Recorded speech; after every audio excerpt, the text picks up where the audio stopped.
It's a very, very lovely and sunny corner of Glenwood and Lunch.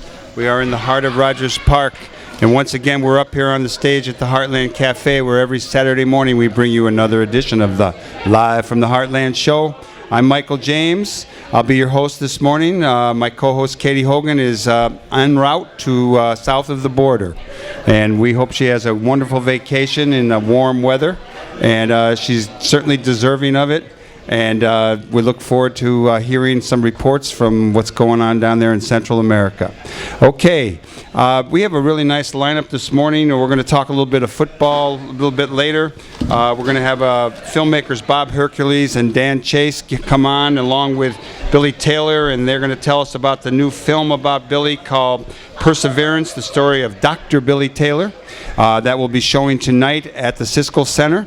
And we're going to start off the show with an old pal of mine, a fellow named Richard Pearlman, who back in, I think, 1987 or so, started the Family Resource Center. And we're going to talk about adoption. Good morning to you, Richard. Good morning, Michael. Well, it's always good to see you over here at the Heartland. It's always good to be here. I drive by your house a lot over there in what should be Rogers Park. It's probably called Edgewater. Check out the gardens alongside the train tracks. It's looking good. It is looking good. And you've been coming around lately and showing up on the show, and I nabbed you last week, and I said, let's talk about adoption. And one of the things that prompted that request for your appearance was in the news, Vladimir Putin signed a bill that the Russian parliament put into effect that banned adoptions of Russian babies to the United States.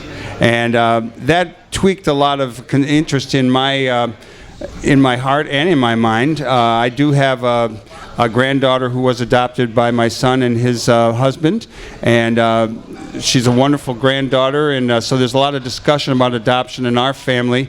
And it occurred to me that in the reports on the Russian decision, there kept coming up how a lot of the kids that were put up for adoption in Russia were actually challenged in some way, yet people from the United States were going there. So I started thinking about, what does this have to do with race? What does this have to do with commodity? You know, it's just a whole lot of things tweaked in my mind. So why don't you fill us in a little bit on what's going on in Russia, and then let's delve deep into the whole question of adoptions here in the States and beyond. So what happened, first off, adoption should not be politicized. So the fact that the children are being used as pawns by the Russian government because they're upset because our government is challenging their human rights record is out of bounds. There's nothing you can do about it. It's not an understandable system. But the whole field of international adoption has collapsed in the last few years because the global community views adoption as a colonial enterprise.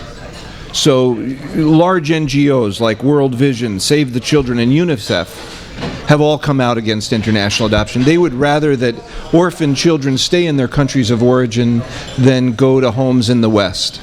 I think it's misplaced concern. Underneath it is the idea that children are being exploited and that there's trafficking in children. And the way I would look at it is say, do you throw out all the apples in a barrel if you've got a couple of bad apples? So the field of international adoption has completely collapsed. What the Russians did is heinous, but it's not unlike many other things that have happened in the international arena. Now, you talked about why someone would go to Russia to adopt a child who is likely to have special needs, and that's a whole other question, like why wouldn't somebody stay in the United States? Really, it comes down to a matter of personal choice. For some, however, it does have to do with concerns about what adoption is about and not wanting to have a connection to a child's genetic or biological family. And in the United States, where in many areas we're not advanced, in the area of adoption, we're way out in front of the global community in terms of our understanding about what adoption really is and how what the architecture of adoption is.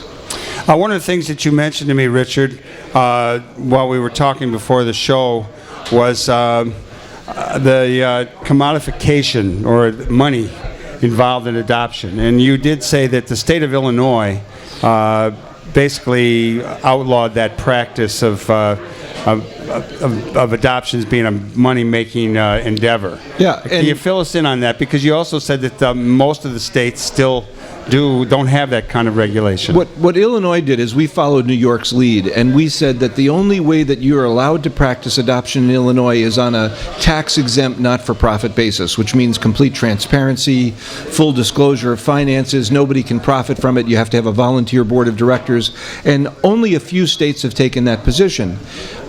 The way adoption has changed today is you have internet adoption service providers who are not governed in the same way that agencies in Illinois are governed, or there isn't transparency, and sometimes those adoptions are $60,000, $70,000. In Illinois, adoptions range for not-for-profits between $20,000 and $30,000, and now there's this adoption tax credit. If somebody's adopting a child through the state system or a child with special needs, often those costs are lower.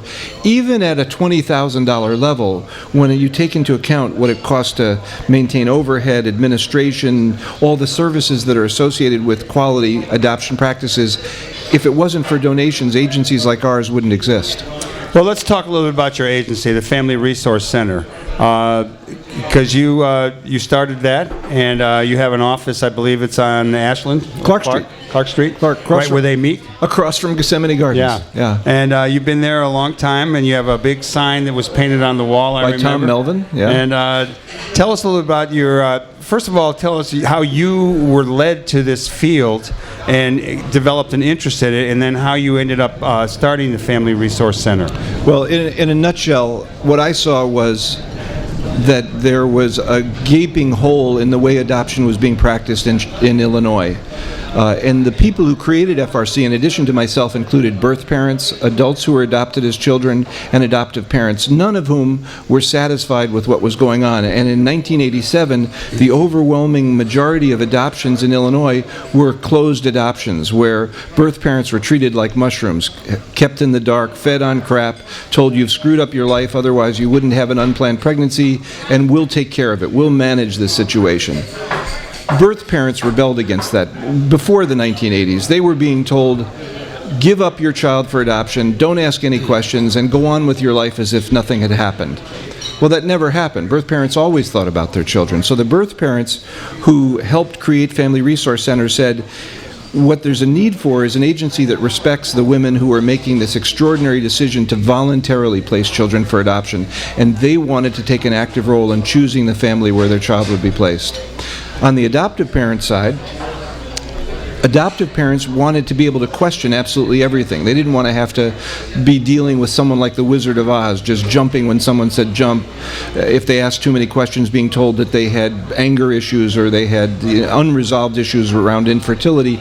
And the adults who were adopted as children said to us, which was prophetic, in the future, if you do this practice in adoption, children are going to be coming back and asking for help in reconnecting with the people they're genetically related to, their biological family, and that is happening all the time today. So that's, in a nutshell, what caused FRC to come into action. And at that time, what we did was radical. We said birth parents have a right to choose the family that would adopt their child. They have a right to meet them, to know about them, to be involved, and that it's not the agency's position to dictate or adoption by fatwa what can and can't happen. It's really a dialogue between two sets of parents who care about a child. How many adoptions are you involved with every year? Well, the agency on the average is involved with 35 to 45 adoptions directly, and then there's another 50 or so adoptions where we're a link in the chain of the process. So somebody in Illinois wants to adopt a child who lives in Ohio. They have to demonstrate that they're capable of providing safely for a child. And what is the scale of adoptions in this country and in the world? Can you give us, let's get some numbers of how many people do get adopted, or how much, what do we know? How many people are possibly could be adopted if there were enough parents or people who wanted to adopt them? Well, globally there are more than 160 million orphans that are known. So the international adoption effort... 160 million orphans in the world that we know of. Yes. And only a very small percentage of a percent were ever adopted internationally, and that whole environment has collapsed because of the efforts of UNICEF, Save the Children, World Vision, and something called the Hague Convention on the Placement of Children for International Adoption has really restricted that activity. You see, other than the United States, nobody believes that a woman should have a right to voluntarily choose adoption for her child. And when you ask about numbers, nobody really knows what the numbers is. It's estimated that there are 50,000 adoptions that take place in America today. Some of them are related adoptions, so a father adopts a child that is born to his wife in a previous relationship, or a sister adopts a child born to a sister or a mother. So they guess that there are 50 to 60,000 adoptions that take place in the United States a year. But what's interesting is that at least 1 in 5 Americans has a life that's been touched by adoption. Either they have a family member who placed or gave up a child for adoption, or they're adopted, or they have a relative, a close relative, who adopted a child. So adoption is woven into the fabric of our society. Richard Pearlman of the Family Resource Center, tell us a little bit about the history of adoption. Before the show, we were talking, and we came up with the whole notion of putting up for adoption. Where did that term come from, and how has the process evolved? Well, going back just a little bit more than 100 years ago, children were being gathered by social workers and doctors, or the equivalent of lawyers, in the slums of the eastern cities, Baltimore, New York, Philadelphia, Boston, and they were being gathered up by these well-meaning individuals, put on trains, and brought out to the Midwest, where there were farm families or rural families who were looking for children but also indentured servants. And the train would pull up to a station, they'd roll the children out, they'd put them up on boxes, and they say, who wants this little boy? Who wants this little girl? And that's where the term put up for adoption comes from. Literally, there were orphan trains. Now, a lot of those kids who were put up for adoption were basically indentured servants, like. They were. I mean, they were being adopted so they could work.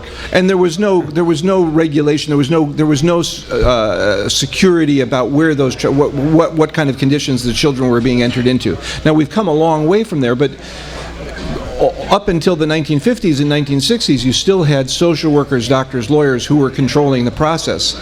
And then with the advent of the information age, like today some people are listening to this presentation over the internet, the people involved in the process said, we're not going to take it anymore. And birth parents said, we don't want it be hermetically sealed from the children we place for adoption. So back starting in the 1980s, birth parents were beginning to exercise what they saw as their right to have knowledge about what happened with their children. Now, and there have been resistance to that? There was resistance, and there still is some today, because here's what the thing is. When we hear from an adoptive family, what they say is, where do you get your babies? How do I get a baby?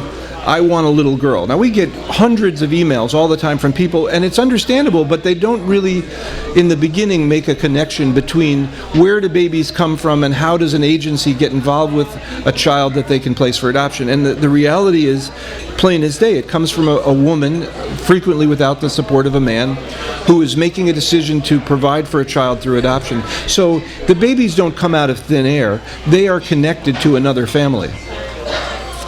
We were talking about famous people who were adopted, and you brought up Joni Mitchell, who is not a famous person who was adopted, but she did do turns out, a song about adoption. And let's have a little bit of that tune, Blue, and then you could tell us a little bit about the lyrics. So we're going to hear a little bit of Joni Mitchell's Blue, which it turns out is about adoption.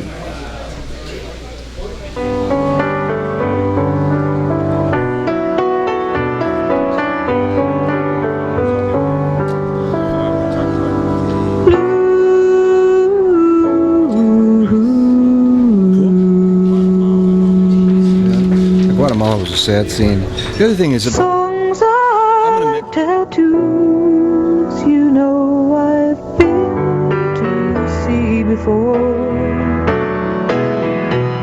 Crown and anchor me, or let me sail away. Hey blue, there is a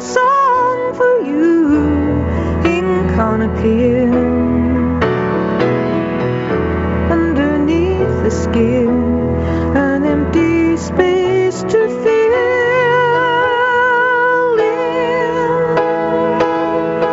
Well, there's so many sinking now, you gotta keep thinking you can make it through these waves.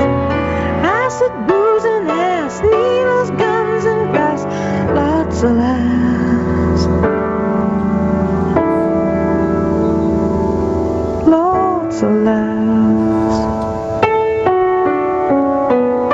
Okay, 5, 4, 3, 2. Richard, tell us a little bit about that song and what you know about that and Joni Mitchell. Well, Joni Mitchell, like quite a few other people who have become public about it, placed a daughter for adoption a year and a half before she became famous.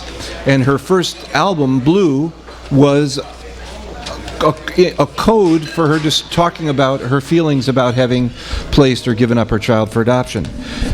I remember listening to that whole album as a young man, having no idea that she was talking in code about the experience of grief and loss, which is always associated with adoption. And it's a matter of scale. For some women, when they place a child for adoption, there's never a time when someone doesn't feel anything. And for some, it's very extreme. But if you listen to what she says, underneath the skin, an empty space to fill in. And she wants to reach out to that child, so she says, Blue, here is a shell for you. Inside you'll